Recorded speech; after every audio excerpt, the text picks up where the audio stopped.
Good evening again. This time we're looking at telescopes and what they can tell us about how the universe works. It's been 400 years or so since Galileo turned his telescope on the sky along with other people and started to realize that telescopes can tell us more than we can see just with the naked eye. Over 400 years, telescopes have changed quite considerably. In some cases, they hardly look like telescopes anymore. And as well as having telescopes on the ground, we now have telescopes above the Earth's atmosphere. For instance, the Hubble Space Telescope and the James Webb Space Telescope. And here on the ground, they are building ever larger telescopes because, generally speaking, the more light, the better. So lenses are no longer used. There's a limit to how large you can make a lens for collecting light. Now, these days, it's all about how large a mirror you can use. And before too long, in a few years' time, we'll be getting absolute monster telescopes coming online. In this particular case, you can probably hardly make out that there are actually people standing at the front there. Gives you an idea of just how large these telescopes that are going to be coming online soon are going to be. This gives you a sense of scale, if you can get your head around what the scale is. These are not the telescopes since Galileo, these are just the telescopes in the last few decades, giving you an idea of the scale in which these mirrors are getting larger and larger and larger. And again, the sense of scale is very difficult. There is a standard human down here, and if that isn't enough to tell you what the scale is, there's a tennis court in the bottom left and a basketball court in the bottom right. All of these mirrors are to scale. So the largest telescope in the world at the moment is sitting on the Canary Islands, and it has a mirror, strictly speaking, lots of small mirrors, but they act as if they were one big mirror, about 10 meters or so in diameter. In other words, a little bit larger than Gaia behind us. That, again, gives you a sense of scale of just how big the mirrors are in the world's largest telescopes. You can see on the right-hand side these absolute monsters that will be coming online in a few years' time. They dwarf even the largest telescope in the world at the moment. In the bottom left-hand corner, we have the space telescopes. So you're familiar with the Hubble Space Telescope and the James Webb Space Telescope. There are actually two other space telescopes knocking around as well, but I'm not going to be talking at all about those. But you can see that the James Webb and the Hubble have mirrors which are far, far smaller than the size of telescope mirrors that are sitting on various sites around the surface of the Earth. That's simply because it's very difficult to get something on the top of a rocket and send it into space. So not surprisingly, you can't send a huge telescope into space, so you have to compromise on the size of the mirrors. There are few people who don't recognize the Hubble Space Telescope. I will argue that even people who are not particularly interested in astronomy or science would still recognize the iconic Hubble Space Telescope. And it's been pointed at various parts of the sky. Many decades ago, it pointed at a bit of sky where they thought there was probably nothing interesting there, and they took a very long exposure just to see what the universe looks like if you were to peer into nothing and take a long exposure. And what they found was thousands upon thousands of galaxies. This particular image doesn't have many individual stars in it. There are, I think, 2 stars in this image. Every other blob is a distant galaxy containing in its own right probably hundreds of billions of stars. So this tells us, given that we know that the Hubble Space Telescope has a relatively small field of view, if we can see thousands of galaxies in a small field of view, we can determine that the universe has got trillions of galaxies in it. To give you an idea of the scale of what Hubble can see, next time you see a full moon in the sky, bear in mind that you can cover the full moon with your little finger with an outstretched arm. The full moon, you think of it as being quite large in the sky, but actually it's a tiny, tiny, tiny fraction of the sky. Next time you see a full moon, just try that. The field of view of the Hubble Space Telescope, when it takes a standard image, is much smaller even than the size of the full moon. That little red rectangle there gives you an idea of how much the Hubble can see in one of its images. In other words, the image we just looked at, that's roughly what we were looking at. A tiny fraction of the whole sky. Hubble hasn't got time to map out everything in the sky, it would take centuries for it to do that. So Hubble is told to go and point at various objects of interest. And if we can see thousands of galaxies in a small rectangle that size, we can deduce that there must be trillions of galaxies in the entire observable universe. Just to make sure it wasn't a fluke, it took another so-called deep field, another long exposure of a different patch of sky, and again it saw thousands of galaxies, showing that the first image was not just a fluke and just happened to be pointing towards a relatively dense region of the universe. It looks like the universe looks the same no matter which direction we look in, and that's because the universe is full of galaxies. If we look at galaxies that are closer to us, we can see extraordinary amounts of detail. Not surprisingly, the very distant galaxies are not much more than blobs, but any galaxy which is relatively close to us, we can see in extraordinary detail from telescopes that are here on the surface of the Earth, and in particular with space telescopes in which their views are not muddied by the turbulent Earth atmosphere. Because they're sitting above the Earth's atmosphere, they get crystal clear views of the rest of the universe. So people are looking at galaxies like this, trying to understand how the stars form within these galaxies. Why does this galaxy have two very large spiral arms and what appears to be a straight bar connecting them together? Trying to understand the dynamics of galaxies. Remember, we can't sit and watch them change. We have to take lots of snapshots like this to try and understand why they have the structure they do. And again, following on from what I said in the last talk, we can see lots of galaxies interacting with each other, where the gravity of one galaxy is distorting the stars in the other galaxy, in a mutual dance between the two, and that helps us understand the gravity between the stars in the galaxies and how galaxies ultimately evolve.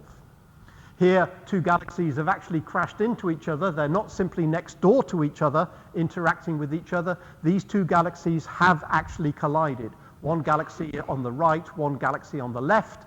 And notice how much pink there is in this image. Pink indicates stars are forming in these regions.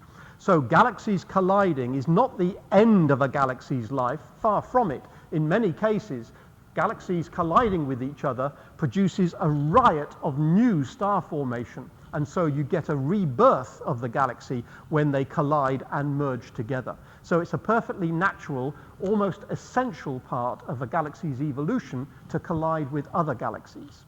Our galaxy is going to collide with other galaxies, but again, not for many billions of years, but we can calculate that it is going to happen on a time scale.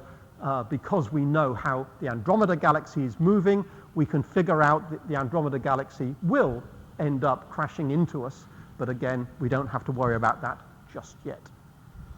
We know that when stars come to the end of their lives, they shrug off their outer atmosphere, a so-called planetary nebula. This one is called the Helix Nebula. It's visible in the constellation of Aquarius, rather low down in the south during the summer months. It can be seen by amateur telescopes, and it can be seen with amateur astrophotography equipment. So this is quite a popular target with amateurs, as well as something that looks absolutely spectacular when you see it imaged in larger telescopes. Again, I say again, when you're looking through small amateur telescopes, you do not get these sorts of colors. Your eyes are not good at registering colors at low light levels. So photographs will show the colors. When you look through a telescope, you might see something that looks like a ghostly ring, but you won't see the blues and the yellows and the reds, because your eyes simply do not respond to color at low light levels. And we said before that when a massive star comes to the end of its life, it can go supernova and redistribute most of the star back into the interstellar medium.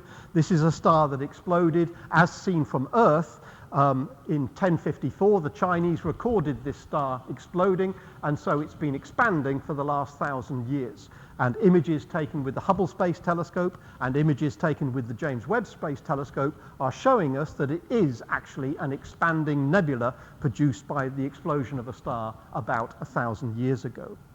So lots of snapshots like this are very valuable to tell us about how stars work and how galaxies interact with each other. Perhaps you're familiar with some of the work of Hubble. It's been around for more than 30 years now, and so has produced an enormous number of images of stars, and in this case nebulae, as well as galaxies throughout the universe. This particular one is called Mystic Mountain, simply because of a rather odd structure. It's part of a much bigger nebula called the Eta Carina Nebula, and this is visible mainly to people in the southern hemisphere, but a lot of people in the northern hemisphere are more familiar with a counterpart known as the Pillars of Creation in the nebula called the Eagle Nebula, visible again from the northern hemisphere, and again a popular target for amateur astronomers. Amateurs have produced some wonderful images of these sorts of structures. Perhaps not quite as good as the Hubble Space Telescope, but still extremely good telescopes. It's amazing what you can get with some amateur equipment.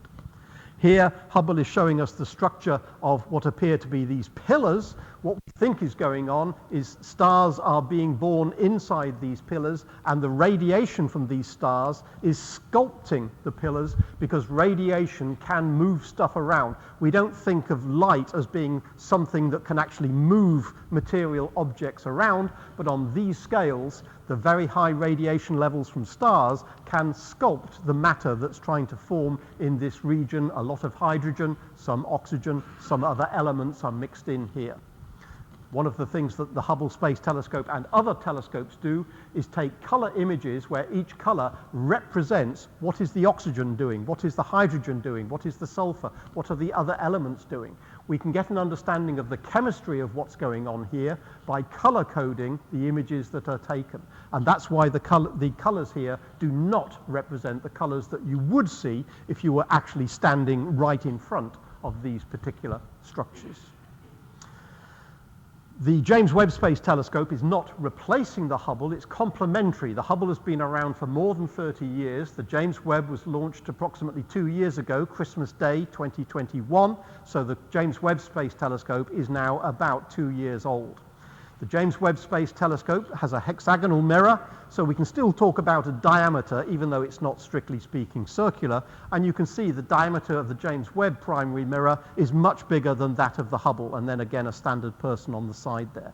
Hubble mirror about 2.5 meters in diameter, the James Webb mirror more than 6 meters in diameter.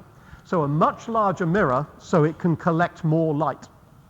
So hopefully the James Webb Space Telescope will be able to see fainter objects. It's not necessarily going to show them in more detail, but it will be able to look at fainter and hence more distant objects.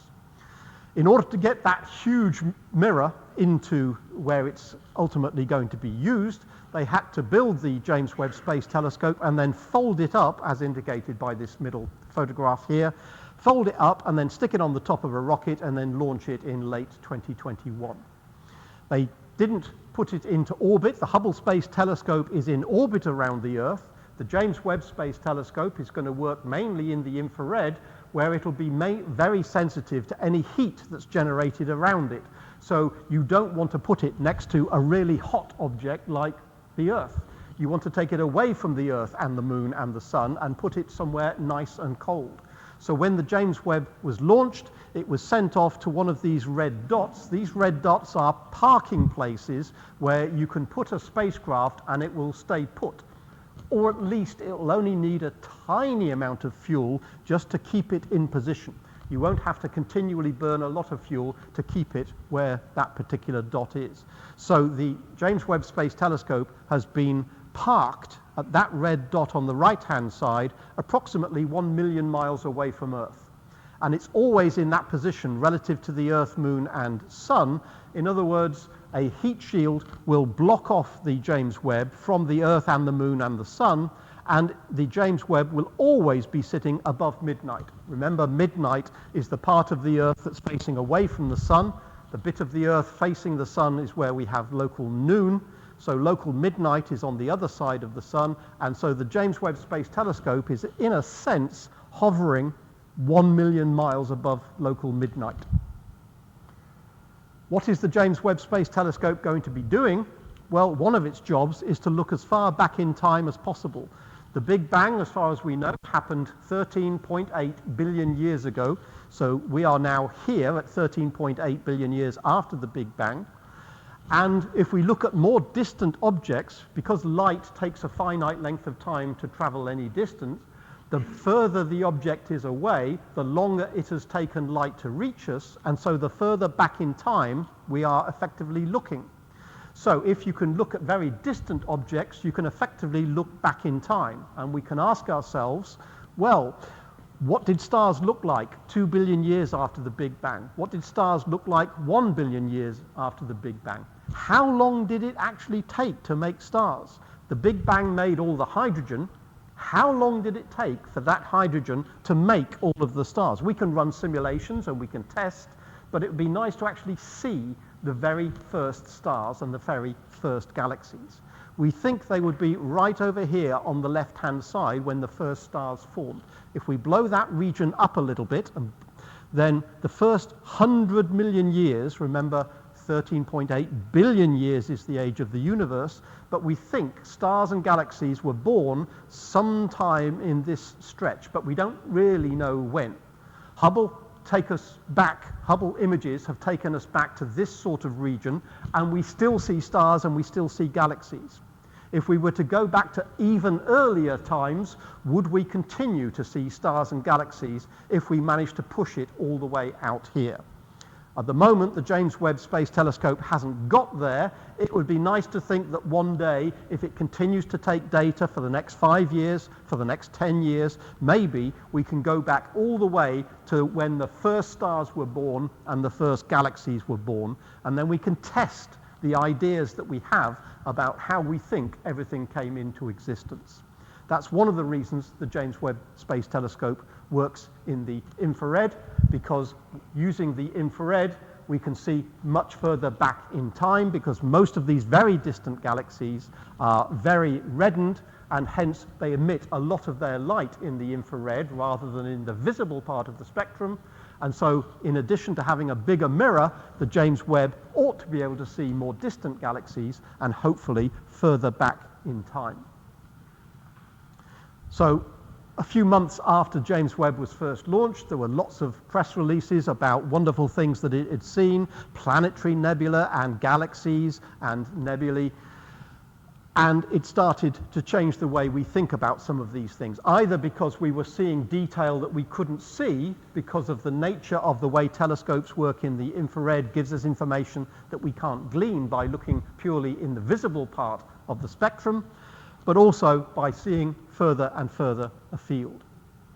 James Webb, as well as taking images, was able to take a spectrum, in other words, looking at which particular wavelengths of visible light or infrared light, or, it can't see into the ultraviolet, so mainly visible light and infrared light, what particular wavelengths are absorbed by particular stars, especially stars that seem to have planets going around them. And from that, it can deduce, by looking at these wiggles, which mean nothing to anybody else, by looking at those wiggles, they can deduce that if these particular wavelengths are absorbed by this particular star with a planet going around it, we can deduce that there are certain molecules in the atmosphere of these planets. Do these planets have water in the atmosphere? Do they have carbon dioxide? Do they have methane? What can we tell about possible inhabitants of these planets by looking at which gases exist in their atmospheres? So as well as looking back in time, the second really important job for the James Webb Space Telescope is to look at planets around other stars and tell us as much as possible about what those planets are made of and what they are composed of. In addition, it's been looking at star systems. For instance, this is a star system in which there's a very bright star that seems to have excavated a little cave inside the nebula in which it was born, presumably because there's so much radiation coming out of this star. But what the James Webb is able to do is to take a picture of things like this at different infrared wavelengths. Here they're shown as red, green, and blue, but the James Webb will work at 1 or 2 or 3 different infrared wavelengths. And without going into the details, different infrared wavelengths can tell us different things about what's happening in this star system. So if we want to understand by blowing up what's going on in a particular region, we can start to see, well, how much hydrogen seems to exist in this region around which a star is being born? Can we understand the details of how this star is born by looking at how much hydrogen is in the neighborhood and how much dust is in the neighborhood? The James Webb is able to separate out hydrogen that's floating around on its own, hydrogen that's floating around as a molecule, because we think that they will behave differently when stars form, and how much dust is there in this environment where the star is being born. And can we tell whether planets are being born at the same time that the star is being born? So all of these questions are being addressed by telescopes like the James Webb. And here's a rather lovely image that we saw before, taken by the Hubble Space Telescope, but this was revisited by the James Webb Space Telescope, the Pillars of Creation. Looks rather different. It's in a different color scheme and it's tilted over to one side, but it's got a semi-translucent nature because the James Webb Space Telescope can, in a sense, see inside some of the structures that the Hubble Space Telescope sees as almost solid gas pillars without being able to see inside what's going on. The James Webb, because it works in infrared wavelengths, which behave differently when we're looking at structures like this, we can see what's going on inside and get a better idea of what those stars are actually doing. Comparing a James Webb picture with a Hubble picture, that's a Hubble picture, that's a James Webb picture. The James Webb seems to say that in this particular galaxy, something very interesting is happening right at the core of the galaxy that Hubble didn't seem to show. We interpret that as meaning, well, we think there's a supermassive black hole, a huge black hole. We think there's a black hole at the center of every galaxy, and maybe that's producing all this energy. And for some reason or another, it does not appear in the Hubble picture, perhaps because it's just too busy, too crowded, too much dust, and so very little visible light is coming out, and yet the infrared from the James Webb is able to see inside this galaxy to see what's going on. When it comes to stars and planets forming, this is a protostar. This is a star at the very earliest time of its life. Right in the center there, it's thought that a star is forming, and a lot of material is funneling down these two cones into this region, and the star is starting to light up, and the light from the star is illuminating all of the material that is trying to fall into this region to actually make this star what it is. In other words, a very early star, perhaps even in the first, not necessarily thousands of years, but tens of thousands or hundreds of thousands of years of its life, which might be millions or billions of years into the future. So the James Webb Space Telescope can give us information about the very early stages of star formation. But in terms of telescopes, it's not all about the Hubble and the James Webb. They are fantastic telescopes, but there are new telescopes coming online here on Earth. One of them goes by the horrible title of the Large Synoptic Survey Telescope. It's been renamed the Shimonoseki Telescope, and the LSST acronym has now been changed to, this telescope is going to do a survey of space and time. It's going to survey everything it can see in the sky, and it's going to do that night after night after night after night. So it's going to be looking at not only what's out there, it's going to be looking at how what's out there changes from day to day to day, to week, from year to year. It's a survey that's going to run for something like 10 years. And it's going to see a rather large chunk of sky compared to the Hubble. Remember, there's the size of the full moon, which is smaller than your little finger raised at arm's length. There's the size of the Hubble Space Telescope field of view. What's the field of view of this survey telescope? If we want to see everything that's out there, it has to have a much larger field of view. The field of view is too big for me to get into this slide. It's this blue circle of which you can only see the top part of it. How do you build a telescope with a field of view that's so much bigger than the Hubble Space Telescope? You start with a huge mirror. That's the glass mirror before they've ground it to the right shape, before they've covered it in metal to make it reflective. This is a large slab of glass. I know it looks like a birthday cake or something, but it is a large slab of glass, and you can obviously get the scale from the people sitting around it. It's about 8 meters in diameter, roughly the same size as Gaia there. But a big mirror isn't enough. If you want to get a large field of view, you not only need to collect a large amount of light, you need a detector that detects that light. To give you an idea of scale, you can ask yourself, how big is the chip in the Hubble Space Telescope camera? So the Hubble Space Telescope is a relatively large telescope. For those of you who are photographically inclined, it's got a focal length of more than 50 meters or so. And the size of the chip in the Hubble Space Telescope is a few centimeters on a side. It's not that much bigger than the camera. Depending on what you've got, you might have a digital SLR camera with a chip which isn't a great deal smaller than that. So the size of the Hubble Space Telescope is 4 by 4 centimeters. Now, if you compare that with the camera in a mobile phone, of course the camera in a mobile phone is tiny because the camera is barely a few millimeters or so in size. So no surprise that the camera unit can fit on your finger.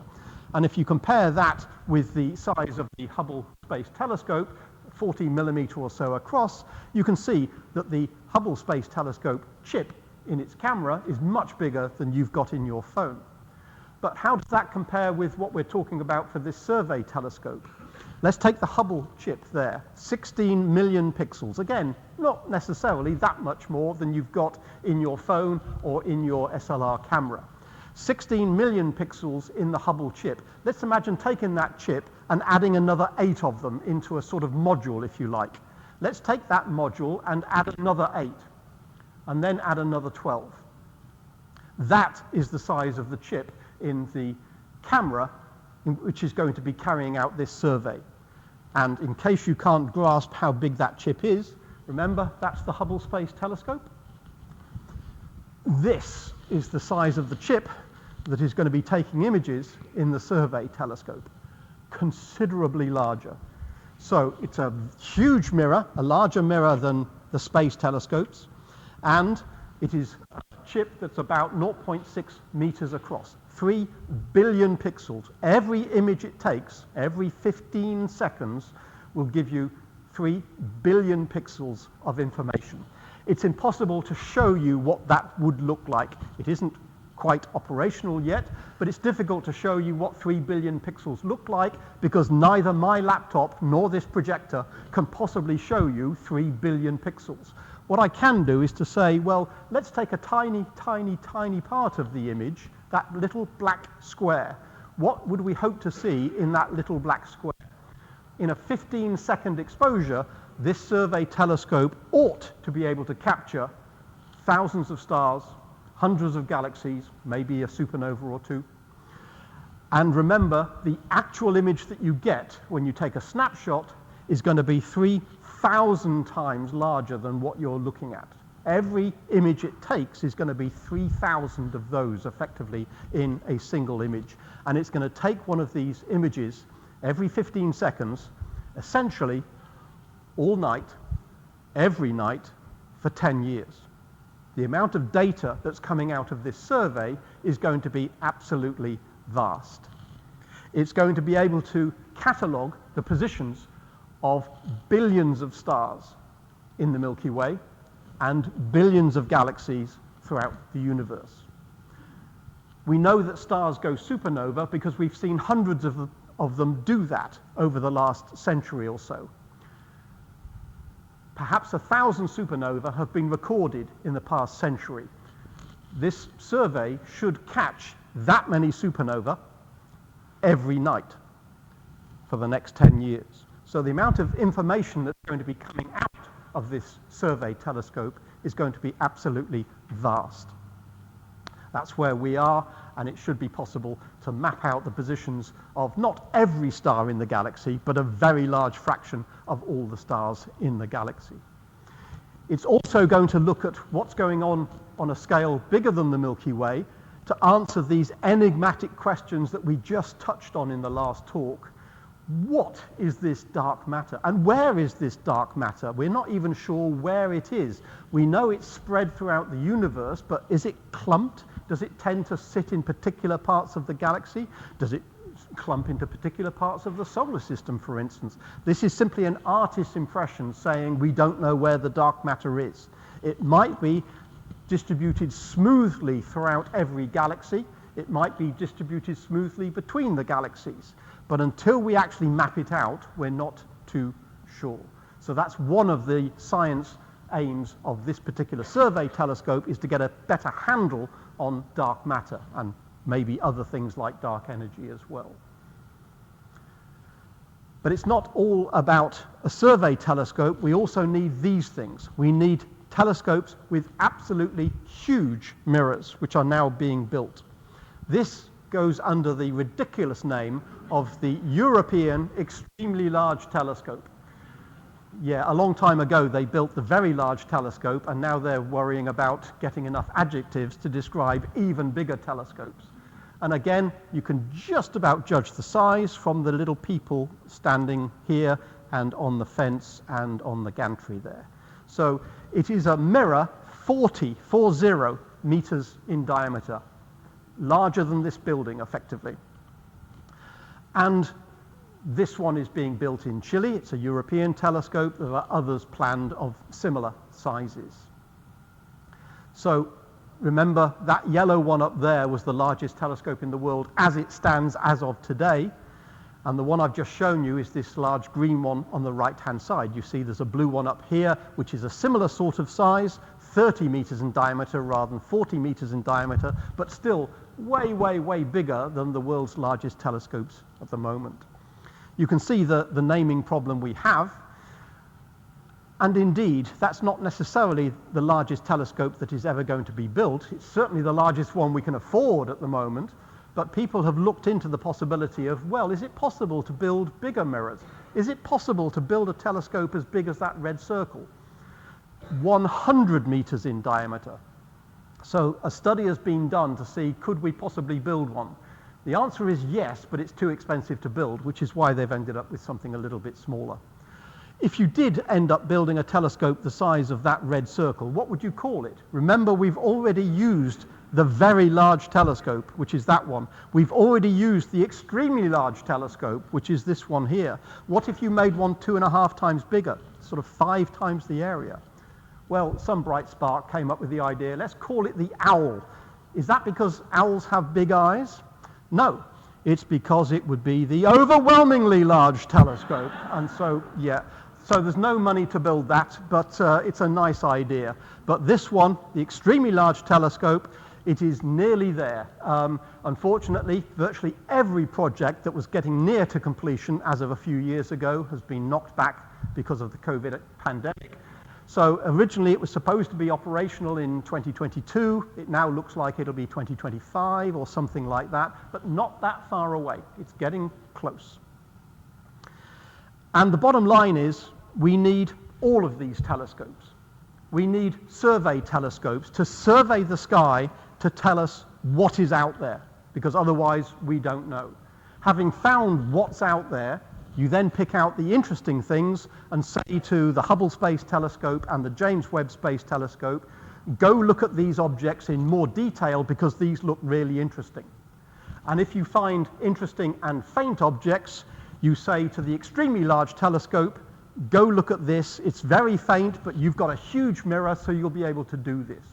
We need this complement of survey telescopes to tell us what's out there, large aperture telescopes on the ground to collect as much light as possible, and we need space telescopes out there to give us the most detailed views we can to get away from the blurring effect of the Earth's atmosphere.